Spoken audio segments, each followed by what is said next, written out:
Hello guys, welcome to Cooking Diaries.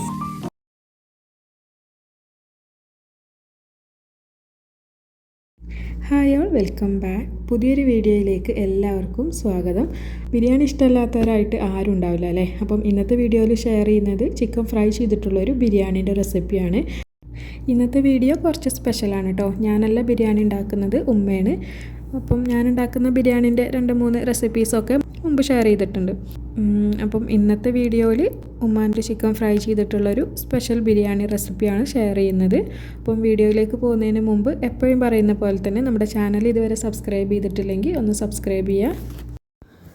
കൂടെ തന്നെ അപ്പുറത്തുള്ള ബെൽ ബട്ടൺ ഒന്ന് പ്രസ് ചെയ്യണം കേട്ടോ. അപ്പോൾ നമ്മൾ പുതിയ പുതിയ വീഡിയോസ് ഇടുമ്പം നോട്ടിഫിക്കേഷൻ കിട്ടുള്ളൂ. പിന്നെ നമുക്ക് ബിരിയാണി എങ്ങനെ ഉണ്ടാക്കിയാൽ നോക്കാം കേട്ടോ.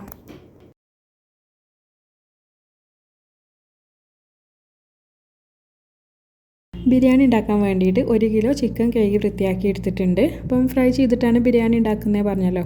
അപ്പം അതിനായിട്ട് ആദ്യം തന്നെ ചിക്കൻ മാരിനേറ്റ് ചെയ്ത് വെക്കാം കേട്ടോ.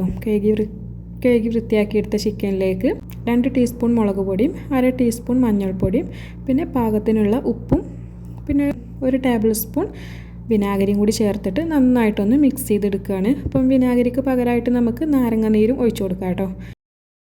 അപ്പോൾ 3 ഐറ്റംസ് ചേർത്ത് കൊടുത്താൽ കൈ വെച്ചിട്ട് തന്നെ നന്നായിട്ടൊന്ന് മിക്സ് ചെയ്തെടുക്കാം കേട്ടോ. എല്ലാ ചിക്കൻ പീസിലും നമ്മൾ ചേർത്ത് കൊടുത്ത പൊടികളൊക്കെ നന്നായിട്ട് പിടിക്കണം. അപ്പോൾ ഇതാ ചിക്കൻ നന്നായിട്ട് മിക്സ് ചെയ്തെടുത്തിട്ടുണ്ട്. പിന്നെ നമുക്കിതൊരു 1 അവർ റെസ്റ്റ് ചെയ്യാൻ വേണ്ടിയിട്ട് വെക്കാം. ആ ഒരു സമയം ബാക്കിയുള്ള ഇൻഗ്രീഡിയൻസ് ഒക്കെ റെഡിയാക്കി എടുക്കുക. ആദ്യം തന്നെ 6 സവാള കട്ട് ചെയ്തെടുത്തിട്ടുണ്ട്. അപ്പം ഇതിൽ 2 സവാള ഫ്രൈ ചെയ്തെടുക്കുകയാണ് ചെയ്യുന്നത്. പിന്നെ ബാക്കി 4 സവാള വെച്ചിട്ടാണ് മസാല റെഡിയാക്കുന്നത്. പിന്നെ വലിയ 3 തക്കാളി കട്ട് ചെയ്തെടുത്തിട്ടുണ്ട്. അപ്പം 3 തക്കാളി മതിയാവും കേട്ടോ. പിന്നെ പുളിക്ക് വേണ്ടിയിട്ട് നാരങ്ങ നീരും തൈരൊക്കെ ചേർത്ത് കൊടുക്കുമല്ലോ.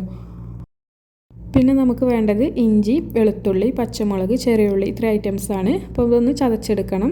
1 ടേബിൾ സ്പൂൺ ഇഞ്ചിയും 2 ടേബിൾ സ്പൂൺ ചെറിയുള്ളിയും 2 ടേബിൾ സ്പൂൺ വെളുത്തുള്ളിയും പച്ചമുളക് പിന്നെ നമ്മൾ എടുക്കണം മുളകിൻ്റെ എരിവിനനുസരിച്ചിട്ട് എടുക്കുക കേട്ടോ. അപ്പോൾ 3 ഐറ്റംസ് ഒന്ന് ചതച്ചെടുക്കുക. പിന്നെ മല്ലിച്ചപ്പും പുതിനയും കട്ട് ചെയ്തെടുത്തിട്ടുണ്ട്. പിന്നെ ഈ ഹോൾ സ്പൈസസ് ഒന്ന് പൊടിച്ചെടുക്കണം. അപ്പം ഈ ഒരു ഗരം മസാല മാത്രമേ നമ്മളിതിൽ ചേർക്കണുള്ളൂ, വേറെ ബിരിയാണി മസാല ഒന്നും ചേർക്കണില്ല.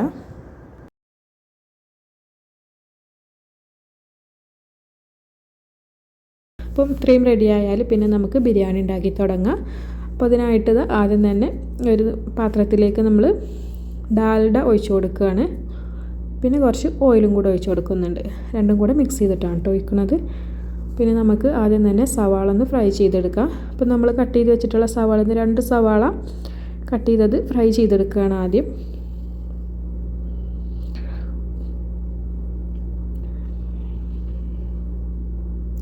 അപ്പം സവാള ഫ്രൈ ചെയ്യുന്ന സമയത്ത് ജസ്റ്റ് ഒന്ന് ഒരു ഗോൾഡൻ ബ്രൗൺ കളർ ആവുന്നത് വരെ വറുത്തെടുത്താൽ മതി കേട്ടോ.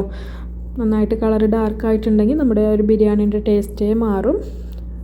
അപ്പം സവാള ഒന്ന് വഴന്ന് വരുന്ന സമയത്ത് നമ്മളിതിലേക്ക് കാഷ്യൂനട്ട് ചേർത്ത് കൊടുക്കുകയാണ്.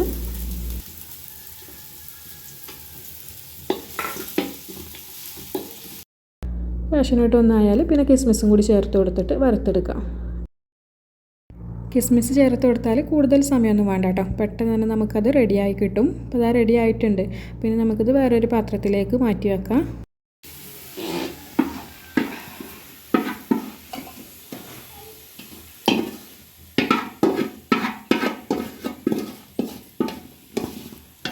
പ്ലേറ്റിലേക്ക് മാറ്റിയാൽ അപ്പം തന്നെ ഒന്ന് പരത്തിയിട്ട് കൊടുക്കാം കേട്ടോ. അപ്പം അങ്ങനെ ചെയ്താൽ നമുക്ക് പെട്ടെന്ന് തന്നെ ക്രിസ്പി ആയിട്ട് കിട്ടും. പിന്നെ നമ്മൾ സെയിം പാത്രത്തിലേക്ക് തന്നെ കുറച്ച് വെളിച്ചെണ്ണ ഒഴിച്ച് കൊടുക്കുകയാണ്. പിന്നെ നമുക്ക് മസാല ഉണ്ടാക്കണം കേട്ടോ. മസാല റെഡിയാക്കുന്നതിന് മുമ്പ് നമ്മൾ മാരിനേറ്റ് ചെയ്ത് വെച്ചിട്ടുള്ള ചിക്കൻ ജസ്റ്റ് ഒന്ന് ഷാലോ ഫ്രൈ ചെയ്തെടുക്കുകയാണ്. നന്നായിട്ട് ഡീപ്പ് ഫ്രൈ ചെയ്യണമൊന്നുമില്ല. ജസ്റ്റ് 5 മിനിറ്റ് വീതം 2 സൈഡൊന്ന് മറിച്ചിട്ടിട്ട് ഫ്രൈ ചെയ്തെടുക്കുന്നുള്ളൂ. അപ്പം അങ്ങനെ ഫ്രൈ ചെയ്തിട്ട് ബിരിയാണി ഉണ്ടാക്കുമ്പോൾ നല്ല അടിപൊളി ടേസ്റ്റാണ് കേട്ടോ.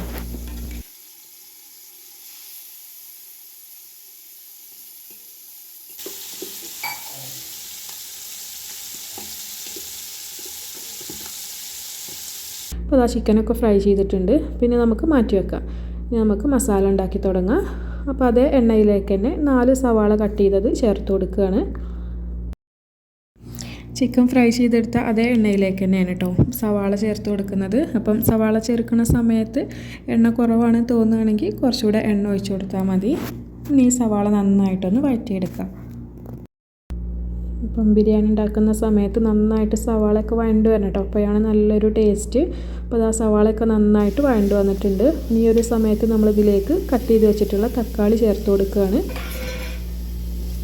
ഇനി ഇത് നന്നായിട്ടൊന്ന് മിക്സ് ചെയ്തെടുത്തിട്ട് നമുക്കൊന്ന് അടച്ചു വെച്ചിട്ട് വേവിച്ചെടുക്കാം. അപ്പോൾ തക്കാളിയൊക്കെ നന്നായിട്ട് വെന്ത് വരണം.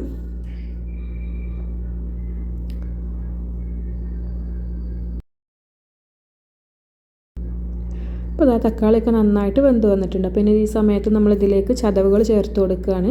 1 ടേബിൾ സ്പൂൺ ഇഞ്ചി ചതച്ചതും, 2 ടേബിൾ സ്പൂൺ വെളുത്തുള്ളി ചതച്ചതും, 2 ടേബിൾ സ്പൂൺ ചെറിയുള്ളി ചതച്ചതും, പിന്നെ പച്ചമുളക് നമ്മൾ കുറച്ച് ചേർത്ത് കൊടുത്തിട്ടുണ്ട്. ഇനി എരിവ് നോക്കിയിട്ട് വേണമെങ്കിൽ ചേർത്ത് കൊടുക്കാം. അപ്പോൾ ഇത്രയും ചേർത്ത് കൊടുത്താൽ ഇതിൻ്റെ ആ ഒരു പച്ച ടേസ്റ്റൊക്കെ ഒന്ന് മാറി വരുന്നത് വരെ നന്നായിട്ടൊന്ന് വഴറ്റിയെടുക്കുക കേട്ടോ. ഇതിലേക്ക് കുറച്ച് ഉപ്പ് ചേർത്ത് കൊടുക്കുന്നുണ്ട്. പിന്നെ പുളിക്കനുസരിച്ചിട്ട് തൈര് ചേർത്ത് കൊടുക്കുക. ഇനി ഇത് നന്നായിട്ടൊന്ന് മിക്സ് ചെയ്തെടുക്കുക. തൈര് ചേർത്തിട്ട് നന്നായിട്ടൊന്ന് മിക്സ് ചെയ്തെടുത്താൽ പിന്നെ നമുക്കിതിലേക്ക് കുറച്ച് കറിവേപ്പില ചേർത്ത് കൊടുക്കുക. പിന്നെ നമ്മൾ ഇതുവരെ ഇതിലേക്ക് പൊടികളൊന്നും ചേർത്ത് കൊടുത്തിട്ടില്ല. അപ്പോൾ ആദ്യം തന്നെ 1 ടേബിൾ സ്പൂൺ കുരുമുളകും വലിയ ജീരകവും കൂടെ പൊടിച്ചതാണ് ചേർത്ത് കൊടുക്കുന്നത്.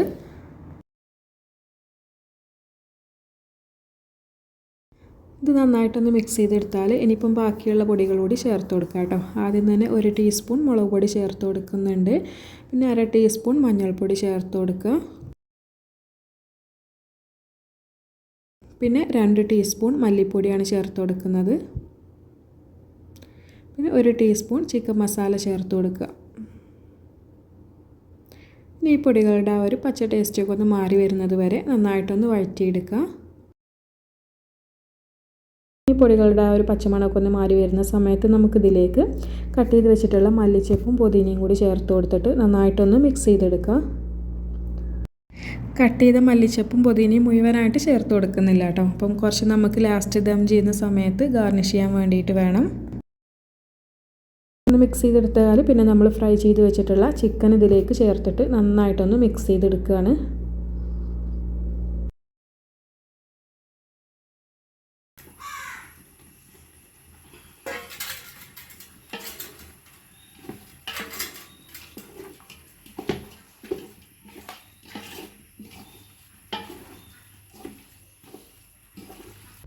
ഇനിയിപ്പം അവസാനമായിട്ട് നമ്മൾ നേരത്തെ പൊടിച്ച് വെച്ചിരുന്നല്ലോ ഗരം മസാല, അത് 2 ടീസ്പൂൺ ചേർത്ത് കൊടുത്തിട്ട് നന്നായിട്ടൊന്ന് മിക്സ് ചെയ്തെടുക്കുക കേട്ടോ. ഗരം മസാല ചേർത്ത് കൊടുത്താൽ പിന്നെ ഒരു 5 മിനിറ്റ് എല്ലാം നന്നായിട്ടൊന്ന് മിക്സ് ആകാൻ വേണ്ടിയിട്ട് അടുപ്പിൽ വെച്ചിട്ട് പിന്നെ നമ്മൾ അടച്ച് വെച്ചിട്ട് മാറ്റി വെക്കുകയാണ് കേട്ടോ. ഇനി നമുക്ക് റൈസ് റെഡിയാക്കാം. അപ്പം റൈസ് റെഡിയാക്കാൻ വേണ്ടിയിട്ടുള്ള വെള്ളം അടുപ്പത്ത് വെച്ചിട്ടുണ്ട്. വെള്ളത്തിന് അങ്ങനെ പ്രത്യേകിച്ച് അളവൊന്നുമില്ല കേട്ടോ. നമ്മൾ വറ്റിച്ചെടുക്കല്ല, ഊറ്റിയെടുത്തിട്ടാണ് ബിരിയാണി ഉണ്ടാക്കുന്നത്. അപ്പം കുറച്ച് വെള്ളം അടുപ്പത്ത് വെക്കുക. ഇനിയിപ്പം ഇതിലേക്കുള്ള ഉപ്പിട്ട് കൊടുക്കണം. അപ്പോൾ എപ്പോഴും പറയുന്ന പോലെ തന്നെ ഉപ്പ് വെള്ളത്തിൽ കുറച്ച് മുന്നിട്ട് നിൽക്കണം. അപ്പോഴാണ് അരി വേകുമ്പോൾ ചോറിൽ പാകത്തിനുള്ള ഉപ്പുണ്ടാവുക. പിന്നെ കല്ലുപ്പാണ് കേട്ടോ ചേർത്ത് കൊടുക്കുന്നത്. ഇങ്ങനെയുള്ള റൈസൊക്കെ റെഡിയാക്കുമ്പോൾ കല്ലുപ്പ് ചേർത്ത് കൊടുക്കുന്നതാണ് നല്ലത്. ഇനിയിപ്പോൾ ഈ വെള്ളം നന്നായിട്ടൊന്ന് തിളച്ച് വരുന്നത് വരെ വെയിറ്റ് ചെയ്യാം കേട്ടോ. അപ്പോൾ വെള്ളം നന്നായിട്ട് തിളച്ച് വന്നാൽ നമ്മൾ കഴുകി വൃത്തിയാക്കി വെച്ചിട്ടുള്ള അരി ചേർത്ത് കൊടുക്കുകയാണ് വേണ്ടത്. അപ്പം 1 കിലോ അരിയാണ് എടുത്തിട്ടുള്ളത്. ഇനി ഇത് നന്നായിട്ടൊന്ന് കഴുകി വൃത്തിയാക്കിയിട്ട് വെള്ളത്തിലേക്ക് ചേർത്ത് കൊടുക്കാം.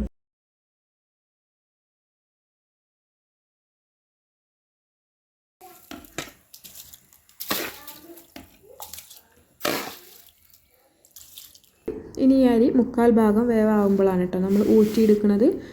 ബാക്കി ദമ്മിൽ കിടന്നിട്ട് വേവാണ് ചെയ്യേണ്ടത്. അപ്പോൾ ആ ഒരു സമയത്ത് നമ്മൾ മല്ലിച്ചപ്പും പുതിനയൊക്കെ കട്ട് ചെയ്തത് കുറച്ച് ബാക്കി വെച്ചിരുന്നല്ലോ, അതും വറുത്തെടുത്ത കിസ്മിസും സവാളയൊക്കെ ഒന്ന് മിക്സ് ചെയ്തെടുക്കുക. അപ്പോൾ അതിലേക്കും നമ്മൾ പൊടിച്ച് വെച്ച ഗരം മസാലയിൽ നിന്ന് 1/2 ടീസ്പൂൺ ചേർത്ത് കൊടുക്കുന്നുണ്ട്. എല്ലാം കൂടി നന്നായിട്ടൊന്ന് മിക്സ് ചെയ്ത് വെക്കാം.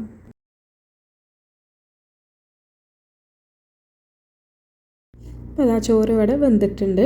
പിന്നെ നമുക്ക് സാധാരണ എല്ലാ ബിരിയാണിയും ദം ചെയ്യുന്ന പോലെ ദം ചെയ്തെടുക്കാം. അപ്പം മസാലേൻ്റെ മുകളിൽ ഒരു വാഴയില അങ്ങനെ വെച്ച് കൊടുക്കുന്നുണ്ട് കേട്ടോ. ഇനിയിപ്പം ചോറ് ഊറ്റിയിട്ട് അതിൻ്റെ മുകളിൽ ഇട്ട് കൊടുക്കുക.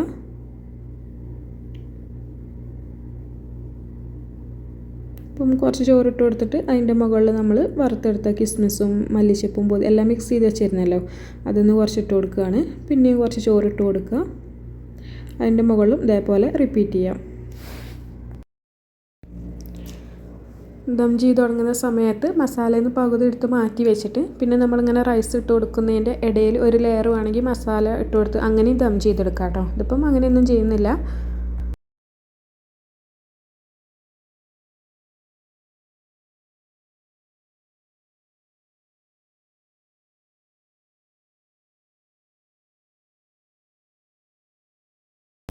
അപ്പോൾ അവസാനമായിട്ട് ചോറ് മുഴുവനായിട്ട് ഊറ്റിയെടുത്താൽ പിന്നെ നമ്മളിതിൻ്റെ മുകളിൽ നെയ്യ് ഒഴിച്ച് കൊടുക്കുന്നുണ്ട് കേട്ടോ.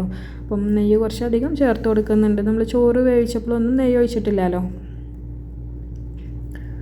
നെയ്യ് ഇതിൻ്റെ മുകളിൽ ഒഴിച്ച് കൊടുക്കുകയാണ് ചെയ്യുന്നത്.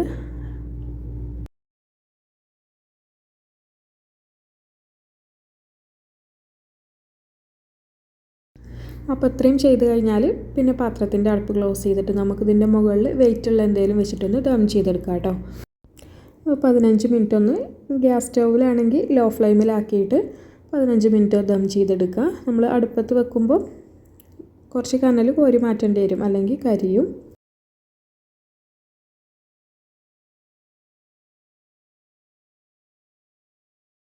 അപ്പോൾ 15 മിനിറ്റ് കഴിഞ്ഞപ്പം നമ്മുടെ ടേസ്റ്റി ആയിട്ടുള്ള ബിരിയാണി ഇവിടെ റെഡി ആയിട്ടുണ്ട് കേട്ടോ. അപ്പോൾ ഇനി പ്രത്യേകിച്ചൊന്നും ചെയ്യാനില്ല, നന്നായിട്ടൊന്ന് മിക്സ് ചെയ്തെടുക്കുക. പിന്നെ ചൂടോട് കൂടി തന്നെ സെർവ് ചെയ്യാം. അപ്പം ഇതിൻ്റെ കൂടെ സൈഡായിട്ട് സെർവ് ചെയ്യാൻ വേണ്ടിയിട്ട് തൈരും പച്ചമുളകും സവാളയൊക്കെ ചേർത്തിട്ടുള്ള സാലഡാണ് ഉണ്ടാക്കിയിരുന്നത്. അത് ഒരുപാട് വീഡിയോയിൽ നമ്മൾ കാണിച്ചിട്ടുണ്ട്. അപ്പം ഇതേപോലെ ചിക്കൻ ഫ്രൈ ചെയ്തിട്ടുള്ള ബിരിയാണി ട്രൈ ചെയ്ത് നോക്കിയിട്ടില്ലെങ്കിൽ പെട്ടെന്ന് തന്നെ ട്രൈ ചെയ്ത് നോക്കുക കേട്ടോ. കൂടെ തന്നെ നമ്മുടെ വീഡിയോ ലൈക്ക് ചെയ്യാനും ഷെയർ ചെയ്യാനൊന്നും മറക്കണ്ട. അപ്പം മമ്മ ഉണ്ടാക്കിയ കോഴി പൊരിച്ച ബിരിയാണീൻ്റെ വീഡിയോ എല്ലാവർക്കും ഇഷ്ടപ്പെട്ടില്ലേ? ഇഷ്ടപ്പെട്ടാൽ ലൈക്ക് ചെയ്യുക, ഷെയർ ചെയ്യുക, സബ്സ്ക്രൈബ് ചെയ്യുക, തൊട്ടടുത്ത ബെല്ലൊന്ന് പ്രസ് ചെയ്യുക. പുതിയൊരു വീഡിയോയുമായി വീണ്ടും വരാം. അതുവരേക്കും ബൈ ബൈ.